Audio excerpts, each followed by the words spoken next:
Donc il y a un mois environ, j'ai appris que j'étais enceinte. J'utilise l'application Clou pour suivre mes cycles et donc il me disait que j'avais du retard.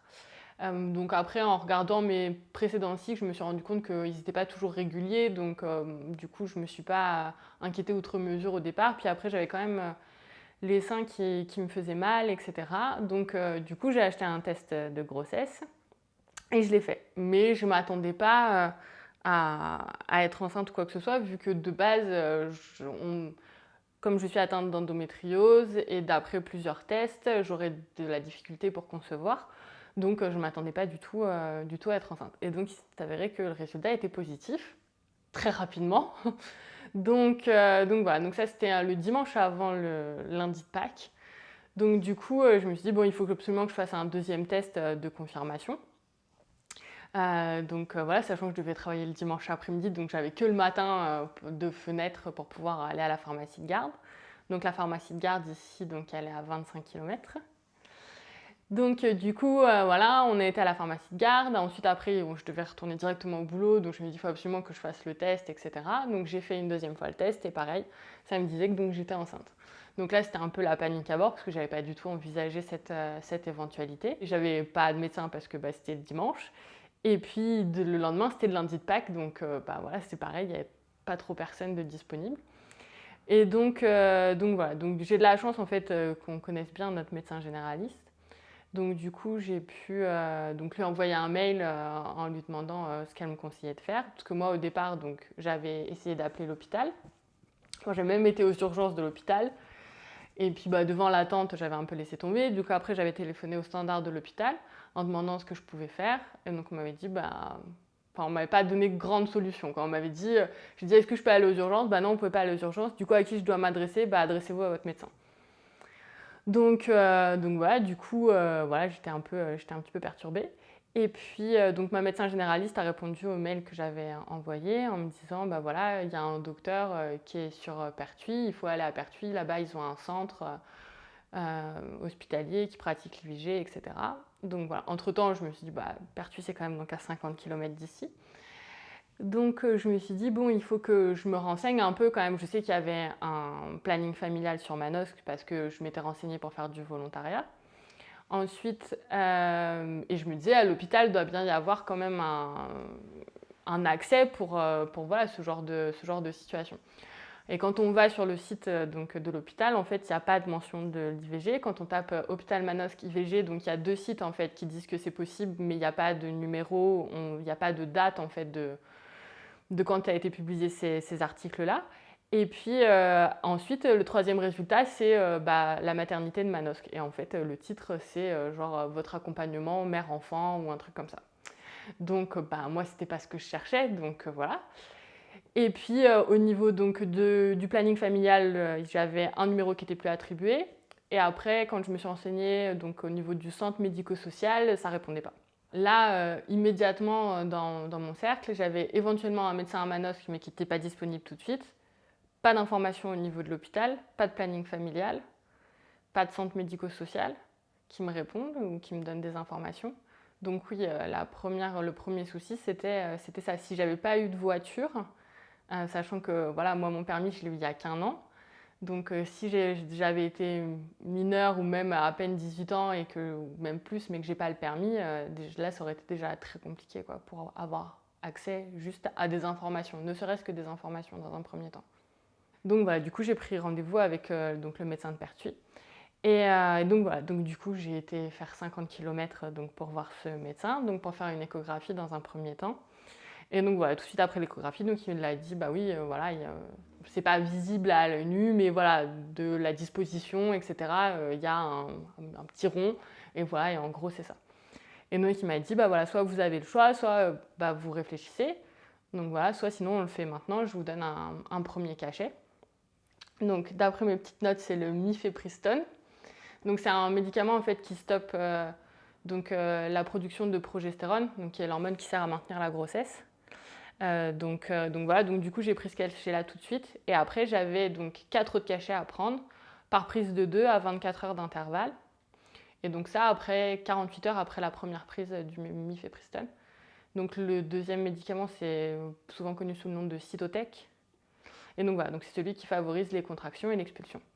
Et donc voilà. Après, il ne m'avait pas trop donné d'autres informations sur est-ce que ça allait faire mal, est-ce que j'allais être fatiguée, etc. Et tout. Après, les autres informations, je les ai eues sur Internet et de témoignages de gens que je connaissais. Et ensuite, donc voilà, donc j'ai pris la première prise, donc le vendredi à 8h. Moi, je devais travailler à 10h30. Et donc voilà, et en fait, quand j'avais lu que par rapport à la prise de cytotec, il y a 60% des femmes qui expulsent l'œuf dans les 4 heures suivantes. Et après, le 40% restant, c'est 12 heures à 24 heures après. Et donc voilà. Et donc moi, j'ai rapidement eu les contractions. Et du coup, j'ai pas pu aller au travail. Au départ, j'avais appelé en disant je viendrai à l'après-midi, parce que je m'étais dit bon, peut-être ça va se calmer. Et puis en fait, c'était pas possible, quoi. J'avais trop mal. Et donc voilà. Et puis enfin, c'était des sensations nouvelles de quand on a ses règles. Donc voilà. Du coup, c'était vraiment, c'était un peu perturbant. Et donc voilà. Du coup, je me suis dit bon je vais rester à la maison. Donc je me suis dit ça va être simple. Je vais appeler le gynéco. Et je vais lui dire, ça me fait trop mal. Et je m'attendais à ce qu'il me propose de lui-même un arrêt de travail. Et en fait, quand je lui ai téléphoné, j'ai dû un peu insister pour avoir l'arrêt de travail. Et j'ai eu le droit à un arrêt de travail que de 1 jour. Moi, c'était un arrêt de travail, c'était pas forcément pour réclamer des sous ou quoi que ce soit à qui que ce soit, mais c'était pour justifier auprès de mon employeur, je viens pas travailler et j'ai une bonne raison. Donc voilà, souvent c'est ce qui fait épreuve auprès de l'employeur. Et du coup, en fait, lui, il voulait pas, alors qu'il est donc à 53 km de moi, il voulait pas me le transmettre donc par mail, juste une copie, et qu'ensuite j'aille plus tard chercher le reste. Là, j'avais besoin, dans un délai de temps, de pouvoir montrer à mon employeur une preuve, et ensuite d'aller chercher l'original plus tard, quand j'étais en congé, par exemple.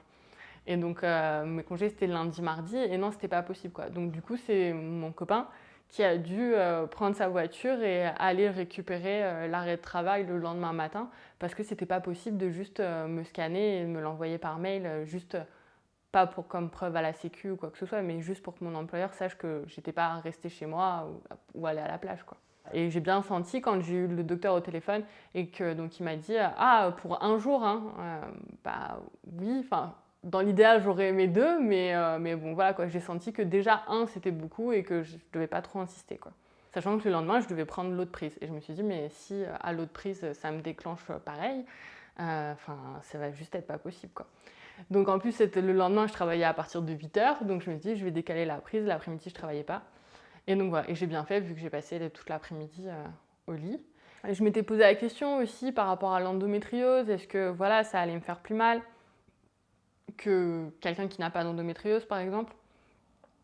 Et voilà, et en fait, non, il savait pour l'endométriose parce qu'on en a parlé. Et en fait, voilà, j'ai pas eu plus d'explications que ça. Il n'avait pas un ton infantilisant, mais j'ai l'impression qu'il ne voulait pas partager plus que ça les informations avec moi à ce qui allait arriver. Et voilà, et pour moi, je suis partie du principe que s'il ne me disait pas que j'allais avoir mal, c'est que je me doutais que j'allais avoir un peu mal, mais à ce point-là, je m'étais dit, il m'aurait prévenu quand même. Mais en fait, non. Avec l'endométriose, j'ai relativement mal les premiers jours. Donc voilà, mais j'ai jamais eu de soucis de changement de serviette en urgence ou de drap taché ou quoi que ce soit. Et voilà, et en fait là, je me suis endormie donc le vendredi après-midi et je me suis réveillée dans mon lit dans une mare de sang. Du coup, c'est un peu particulier quoi, comme réveil. C'est pareil, j'ai saigné pendant très longtemps. Moi, je m'attendais à ce que ce soit un peu comme des règles. Donc voilà, d'habitude, je les ai 3-4 jours. Donc là, je me doutais bien que ça allait durer un peu plus longtemps. Donc je m'étais dit pendant 1 semaine. Mais je ne m'attendais pas à saigner pendant 15 jours d'affilée, comme si j'avais une hémorragie de l'intérieur, quoi. Parce que pendant 15 jours, c'est ce qui s'est passé. C'était comme si pendant 15 jours, j'avais le premier jour des règles où c'est très abondant. Donc voilà. Et donc du coup, heureusement, de 1, il y avait le rendez-vous de contrôle quand même qu'il avait prévu. Mais de base, le rendez-vous de contrôle, pour lui, c'était juste pour voir si l'œuf avait bien été expulsé, quoi.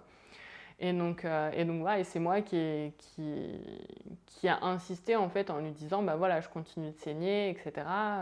est-ce qu'il faudrait que je me supplémente en fer et voilà. Et c'est seulement après ça en fait qu'il m'a donné des suppléments en fer et un médicament pour stopper les saignements si 2 jours plus tard ça continuait à saigner, quoi. Je pense que tous les médecins devraient être préparés et pas juste certains médecins qu'on a sélectionnés qui font partie d'un réseau, etc. Et qui devraient pouvoir orienter, ne serait-ce qu'orienter dans un premier temps. Et ensuite, voilà, moi j'entends de plus en plus de centres de planning familiaux qui ferment. Et je me dis, voilà, c'est déjà compliqué là avec le peu qu'on a et comment ça va se passer, quoi. Moi je pense surtout bah, aux jeunes qui sont mineurs et qui vont galérer pour avoir accès à la contraception dans un premier temps. Donc qui dit pas d'accès à la contraception, ça veut pas dire qu'il n'y aura pas de rapport sexuel, etc. C'est pas comme ça que ça marche. Et donc du coup ça veut dire plus d'IVG. Et après, pour avoir accès à l'IVG, donc ça veut dire plus de grossesse non désirée et d'accouchement à terme, voilà, avec des gens qui ne sont pas prêts à la parentalité. Et voilà, ça amène plein de problèmes qui pourraient être réglés de base si voilà, on avait des structures relais qui ne soient pas à 50 km de chez toi, quoi. J'aurais aimé plus d'accompagnement. Si j'ai un truc un peu général, ça serait plus d'accompagnement.